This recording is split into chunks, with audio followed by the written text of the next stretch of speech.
This video summarizes Habit 4, Think Win-Win, from the book The 7 Habits of Highly Effective People. So before jumping into Habit 4, he talks a little bit about interdependence, and self-mastery and self-discipline are foundations for good relationships with others. So interdependence is all about our relationship with others. So habit 1, 2, and 3 really focus on being independent and our self-mastery and self-discipline. And these things are a must before we can focus on interdependence and building our relationship with others.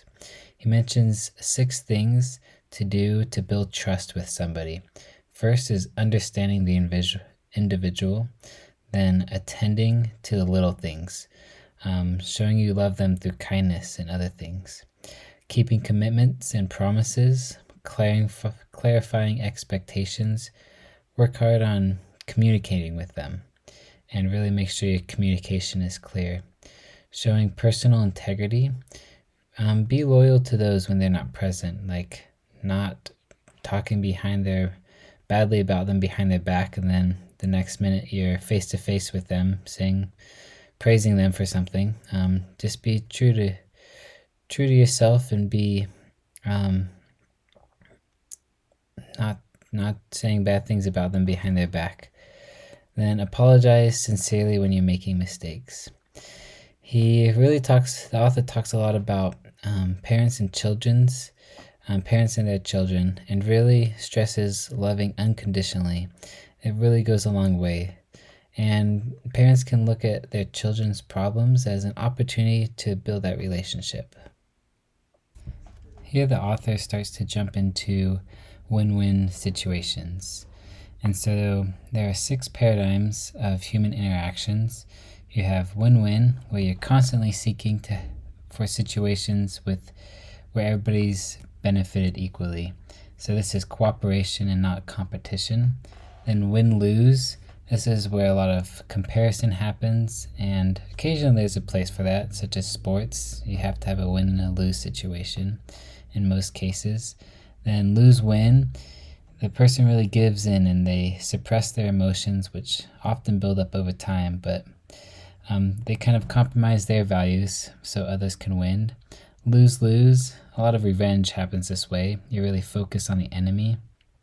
And then just win, and this is focusing just on yourself. And so you're always looking for a win-win situation with relationships with others, and if you can't find one, the best option might just be no deal, just agree to disagree. So which option is best? And it kind of depends on the situation, but in most relationships it's win-win. And in interdependent relationships where there is a loser, such as a lose-win or a win-lose situation, it's going to come back to bite you. There are 5 dimensions of win-win, and so it begins with character, moves towards relationships, out of which flows agreements, and this is all nurtured in an environment where structure and systems are based on win-win. So breaking that down, the character is a foundation of this. There needs to be integrity, sticking to your values, maturity, balance between courage and consideration. So you really need to have courage to win, and also consideration so the other person also wins. If you're lacking in one of those, it's kind of a losing situation. Then abundance mentality. So there is enough happiness out there for everybody to be happy. Often I like the quote where you see somebody get recognized and then you down a jar of pickle juice, just in the sense that like every time you see somebody else getting happy, you feel sour about yourself. And just know that everybody can be happy. Then relationships, really work to form trust in relationships. And if you don't have that trust, if you kind of don't really know this person, really help them to understand that you want a win-win agreement. And then agreements, clarify and manage expectations.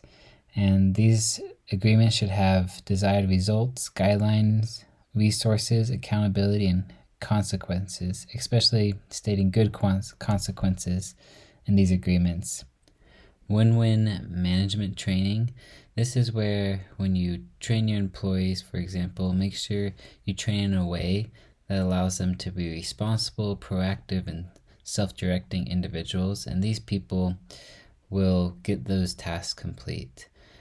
Win-win performance agreements. This are agreements that really between the manager and the employee, or even a father-son, parent-child, etc., that really focus on the results. And so often you want the employee to write down and make agreements with the manager of things that the employee would like to accomplish, and then the manager helps them get there.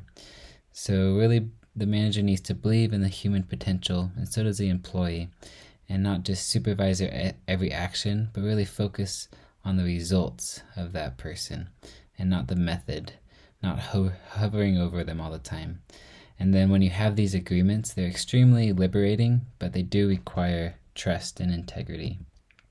So systems are very important for win-win. And one of my favorite things is in this section about often the problem is in the system, not the people. If you put good people in a bad system, you'll still get bad results. But really, it's that system you need to focus on. So make sure your rewards and consequences line up with your values. Make sure that you're actually applying win-win principles and not under those you're applying win-lose, like you have competitions and stuff. So think, can everybody achieve this reward if they work hard enough?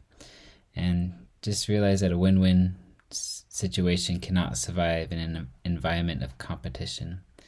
And processes, he talks about 4 steps to really help organizations wanting win-win solutions. So really understand that problem, see it from other points of views, identify the key issues, and then what results would constitute a solution. And finally, identify options to achieve those results. So win-win is not really a personality technique, it's a change in thinking. It's a shift in your mindset. Then he ends the chapter again with applications. Think about an upcoming negotiation or agreement, and then how can you balance courage and confidence in that situation? So you're not just letting the other person say everything they want to do, and you're not speaking up about yourself, but you're not overriding the conversation with your ideas, but really seeking that balance. Identify and remove obstacles blocking you from win-win circumstances. Think of a relationship where you can apply that win-win agreement. Identify situations where you can apply win-win, and really make sure they're win-win situations, and just have that change of thinking and focus on win-win instead of win-lose in competition. So thanks for listening.